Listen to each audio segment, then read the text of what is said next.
Hello everybody and welcome to Railway Empire. This is Intro AF. So today's episode we're starting off playing the Commodore scenario, which can be found on the east map. It's a time frame of 1850. Obviously we're going to be trying to get the best score possible and complete the mission, but we're also going to be trying to grow New York to a population of 2 million. I don't actually know if this is possible, but we're going to try our best to get there.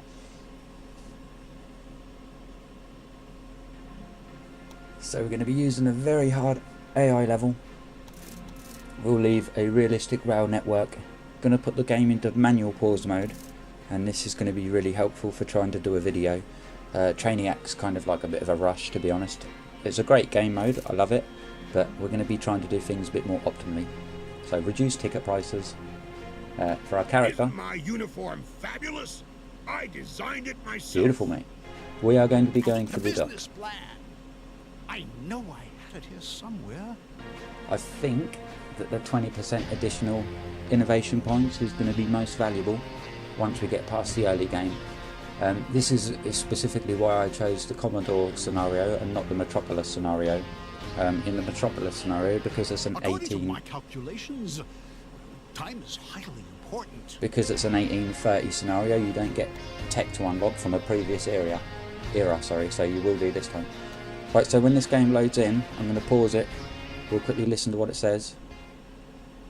All those who claimed the railroad was just a fad and could never replace the stagecoach have been proven wrong. The railway lines are the arteries of our civilization. If you succeed in building a railroad empire, it will last for generations. Right, so I'm going to quickly throw this into a time lapse and lay down the first bits of track, and we'll see you in a minute. Oh yeah, I almost forgot. We'll take a quick look at the New York City screen just to see what the population is. So that's our baseline. Let's see how many people we can add.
Right, yeah, so welcome back.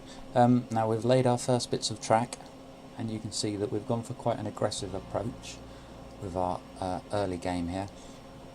What we're looking to do is maximise the number of trains we can get on the initial track that we invest in, and by doing this whole sort of section will start earning the most money it can do, and that will allow us to expand soonest because we'll have more money. So basically the premise of this is that we've got meat in Baltimore, which we're going to be exchanging with beer in New York. We have a wheat farm up here being transporting into New York for the beer, and we have a cattle farm down here transporting the meat into Baltimore. Now you can see I've taken quite an organic approach when it comes to land track. I tried to follow the contours and also remove as much of the earthworks and bridges and that sort of stuff. So we're going to set up our trains now. So the first one we're going to set up is going to be our cattle line, and that's going to transport cattle for the industry in Baltimore. So first things first, we're going to set this as a freight train, and when it leaves Thomas Breeding, obviously it's prioritising cattle, and we want it to leave with 8 carts. Now, one other thing, when we get into Baltimore, we're going to want it to use platform number 2, which it already is doing by default. But the reason being, when we have passenger trains come down here, we're going to force them to use platform number 1, and that means that the meat train or the passenger train isn't waiting for another train of its type. It should be quicker for the passenger trains that way. Right, so we're going to save this and quickly name it.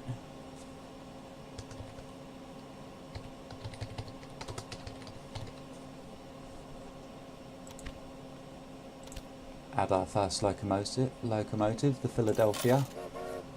Now we're going to add a rail car on this one because it's, or we would do actually, we're not going to on this one. Actually, none of these rail cars actually help with cattle, so we'll just leave that as it is.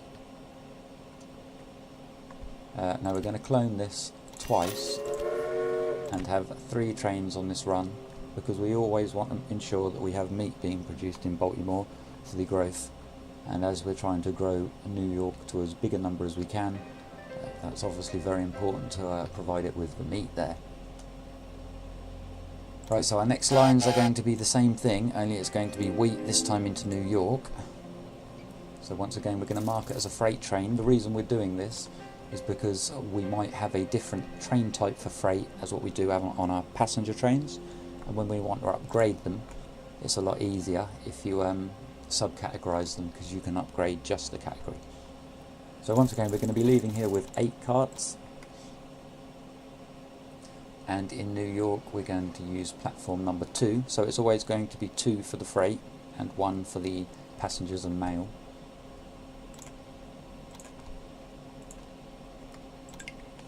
Once again, we're quickly going to name this New York Wheat.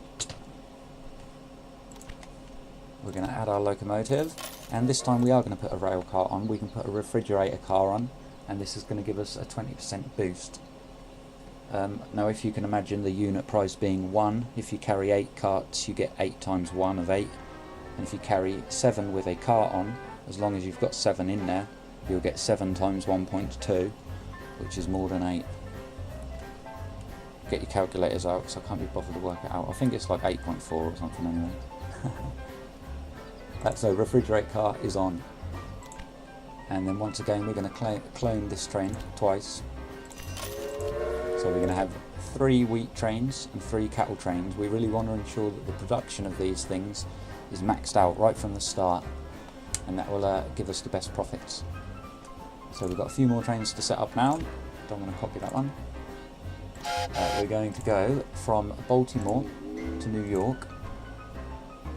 Once again, we're going to mark it as a freight train, so it's going to be platform 2.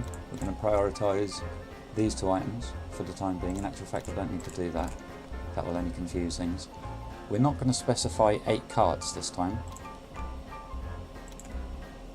Platform 2. So we're going to name this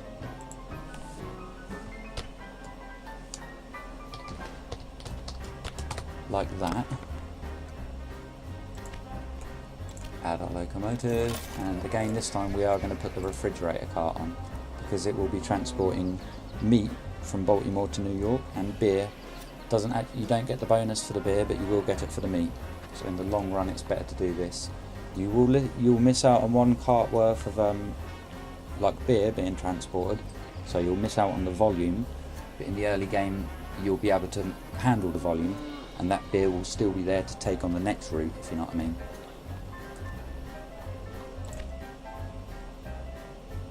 So this one is set up. Next line is going to be the same thing, a mirror image, this time from New York to Baltimore. Once again, platforms number 2.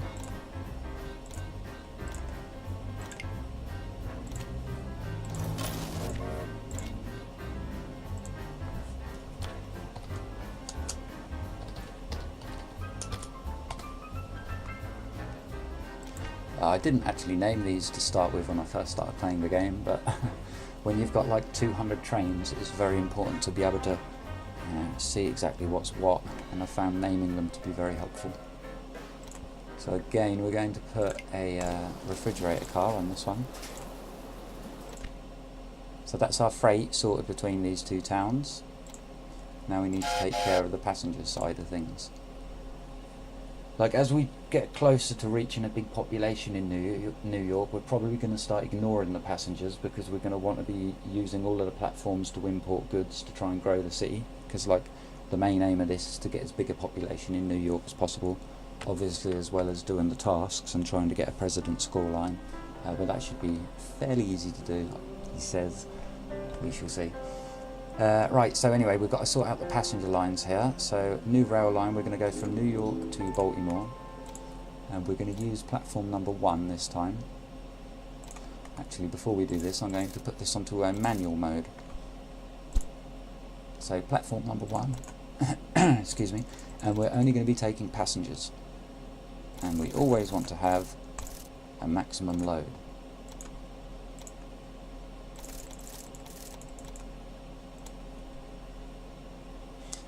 Now, we don't have that many trains running in these platform number 1s, so we can afford to leave our train there a bit longer, docked in the station, and that way it can load more people onto it. You will have more passengers. You'll almost certainly always have 8 carts leave doing it this way. If not, you'll get like 1 passenger cart and 2 mail carts, and you're missing out on so much money. So once again, manual, platform numbers 1. Actually, when you're on this screen, you can use these arrows here, and it will switch between the 2 stations. I do keep forgetting that, and kind of end up clicking up here a lot. So yeah, that line is fine, and we're going to call this, funnily enough, passengers. Add our locomotive, and we are going to add a dining car, and this again will activate the ticket revenue bonus. And we will earn more money by doing this than we will by having 8 carts without the bonus. But again, this only the extra money kind of only really works if you don't need the sort of extra numbers. Basically, if you can afford to lose that 1 carriage, and you kind of lose that carriage and exchange it for profit. And in the early part of the game, then that's kind of something we're going to want to do. Right, so that line's done. We're now going to mirror that line. Let me just double check. I did go from New York that time, didn't I? Oh, wrong button. Continue playing. Yeah, I did go from New York. So this time it's going to be from Baltimore to New York. Manual. Platform 1. Passengers. Oh, nearly forgot here. 8 carts worth.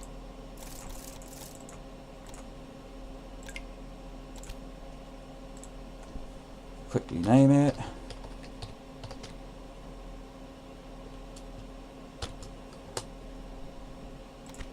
Add a locomotive and quickly add the rail car. So we've got 2 more to do, and that's going to be for the mail. So they're all separated. Ideally, eventually, we'll have separate lines for the freight and for the passengers and mail, and that way the sort of slower trains on the freight side of things won't hold up the passengers. The way the passenger ticket price is calculated is to do with a journey time. So let's quickly add this new line from New York to Baltimore, manual mode, platform numbers 1, and mails. Cool.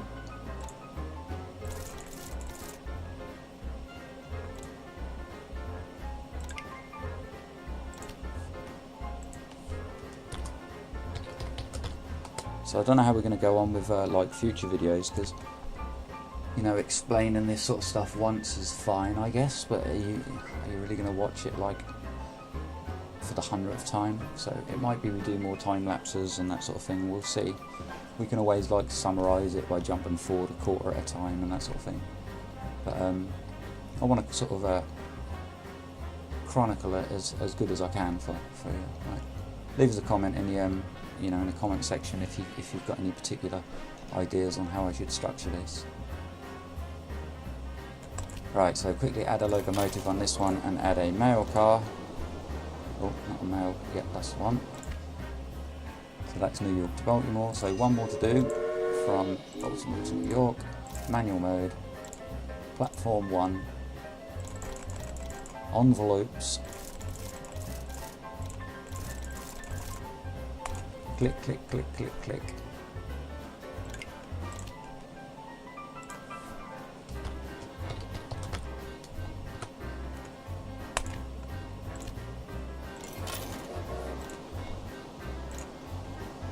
Right, so there we go, we're pretty much done, and fortunately look, we've got hardly any money left at all, so that worked out well, didn't it? Almost as if I'd done that before, wasn't it? So next things next, we're going to unpause the game, save up a little bit of cash, and try to expand. We're going to go towards Albany next, because we do have a task on this scenario to transport passengers from New York to Buffalo, and we're going to want to get on that straight away. So thanks for watching, see you next time, bye!